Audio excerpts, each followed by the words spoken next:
folks. Unfortunately, the software I used to film broke. OBS broke and decided it wasn't going to record, and I didn't realise that for the last 20 minutes of this flight. So I'm currently airborne, just out of Liverpool, for a short trip down to Caernfon in Wales.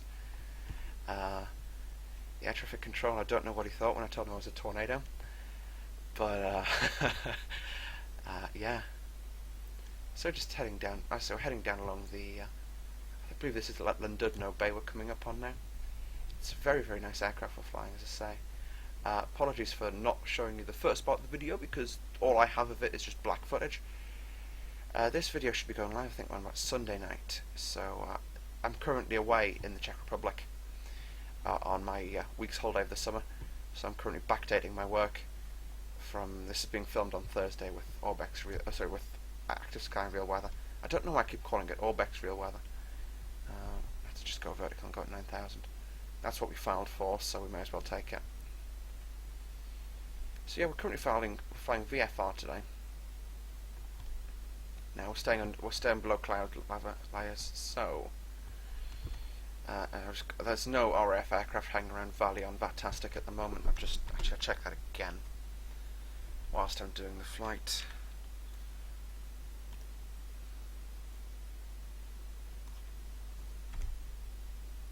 Okay, folks, so yeah, as I say, apologies for not filming the first part. I tried to, but it wouldn't let me. Vatastic's just causing these lags you can see right now.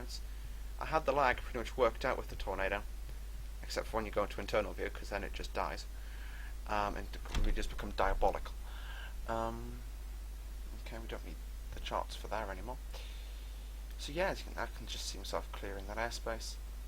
Yeah, got Caernfon visual. We're just going to fly, as I say, visually down the coast. Caernfon's actually roughly in that direction over there, but we're just flying down the coast because we can pick up everything visually then. Okay, yeah. Don't need any more back sweep than this because we ain't going supersonic. I'm hands off now, which is brilliant.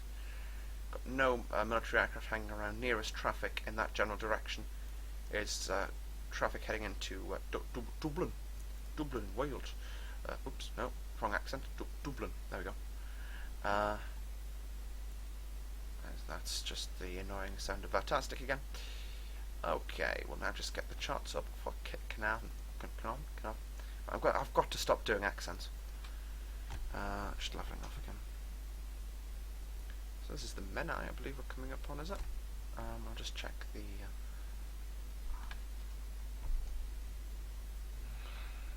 Now we're going to get Unicom traffic coming up. And I do reckon this is the. Just pause you guys for half a sec. Yeah, this is the Menai we're coming up on. So we'll just fly down here. We do need to start slowing down now, so we'll go idle. In preparation for the landing, I'll right-click each throttle to rock them to the right, which will then give us reverses once we land, because we do need them. The runway in Caernfon, we'll be landing on the licensed runway for Caernfon, which is less than a kilometre long. It's 932 metres by 23 metres long. We'll be landing right on the money for runway 25, vacating at the end probably. I've done it before, it's just very, very tight. We've also got the non-licensed runway, which is a little on the longer side, I believe. Okay, we'll just. Right, yeah, there's alarms going off inside the aircraft right now, so I'm not going to subject you to that until I can cancel them. Because the warning horn on this aircraft is just the most irritating sound you'll ever hear in your life. Does the job. But yeah. So it's the sound package on the aircraft, which I've never actually properly looked at yet. It's actually quite nice. But I generally tend to fly with the audio off because it just acts as a distraction to me. And I can fly and I can talk. Or I can fly and I can listen to audio from the aircraft, but I can't do both. So, Caernfon's just down this valley, I believe. We'll just bring the wings to full forward sweep to give us a little bit of agility coming down the valley. Coming down the river, sorry. What we can do is we can actually fly down the river because we're making a load of noise, and all the caravan sites will not be happy about a tornado coming along here. It's 3,500 feet, but still we make a hell of a lot of noise. Just trimming the aircraft out so it doesn't drop in the nose much. As you can see, if you look in the top left-hand corner of the screen, we're currently doing 280 knots indicated airspeed. That's because this aircraft requires a heck of a lot of airspeed to keep it moving. you can drop this thing out of the sky very, very, very, very easily. It's not even funny how easy it is. Also got the landing lights. We didn't switch those off because we didn't do the after takeoff checks. That's the rapid start. I don't need any of that now. Okay. So a little bit of power. Now that we've rocked the throttles out, we can't go on afterburner because I'm currently at full power and it won't let me go on afterburner, which is a good thing.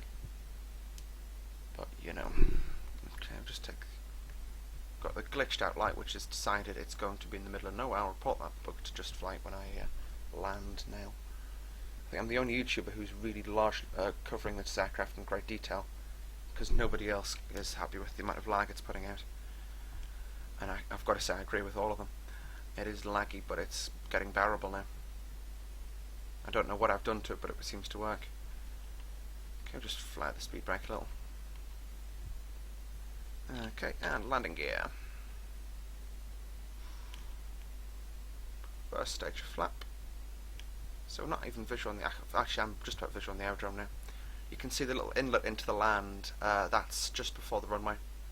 I've actually flown an aircraft and flown it in down there, then done right-hand 90-degree turn to final.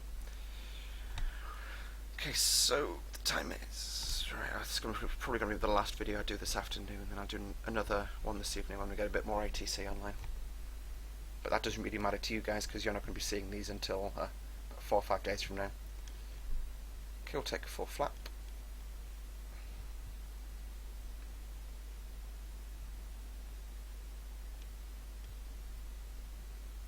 Okay, as you can see, that obviously we're using extra scenery for Caernfon, courtesy of Sim 720.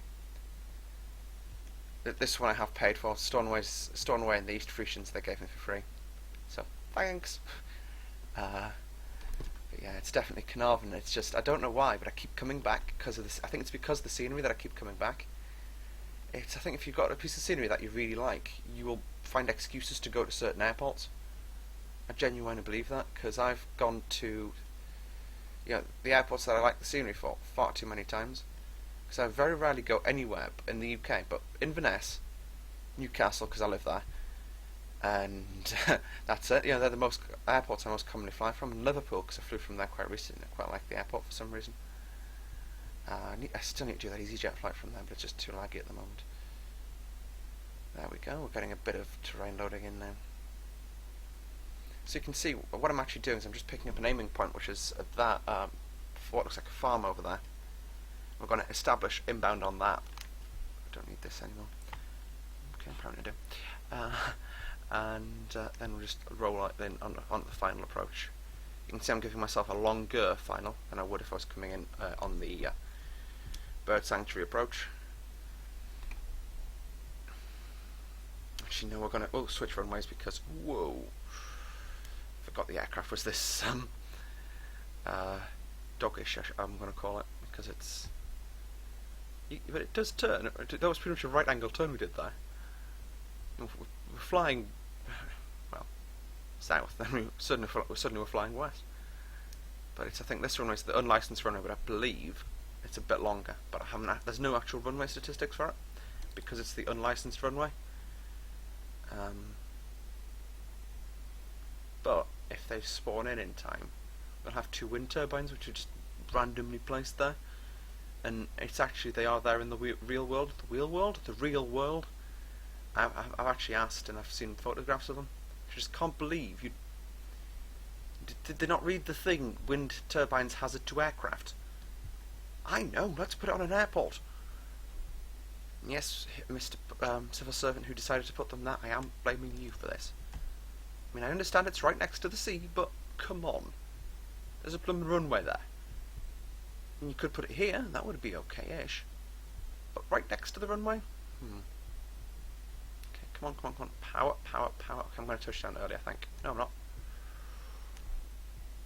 Okay, and touching down, probably the hardest landing this Toyota's ever experienced in its life. Brake. I'm hard on the brakes, full reverse engaged. Skidding it. Okay, that's another issue with this aircraft, which I forgot to mention. It skids.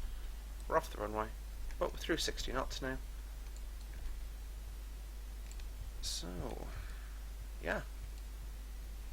We're just the reverser buckets are still deployed because we're just idling in, but I can just quickly cancel the reversers just by rocking one throttle out. But I haven't got the I can't. It's something that in the real aircraft they do during the landing roll, but I was too busy fighting the aircraft there to do that. Apologies for letting it roll off the runway, but I ended up going into a skid by accident.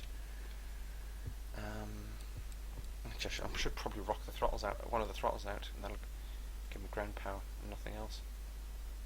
There we go. Does that stop going at full afterburner? Yes, it does.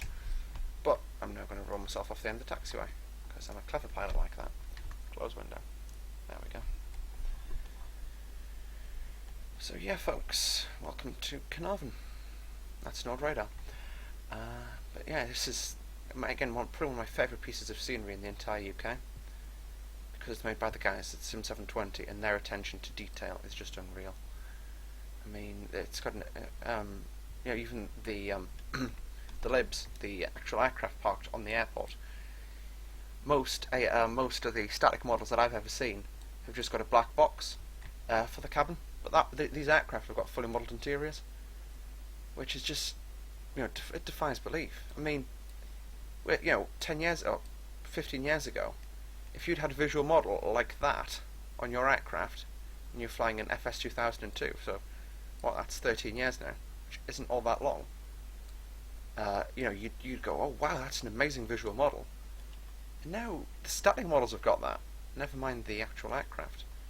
So we're just going to pull into the stand, and I'm going to probably just pull in a bit further so that we're not in the way of everything. I've got to remember that this thing's got a really long needle on the end of its nose. So, parking brake is set. And that's going to be the end of this video, folks. So, I hope you enjoyed what you saw. Thanks for watching, and we'll see you all next time. Hopefully next time I won't forget to record the VATSIM bet part. Bye bye.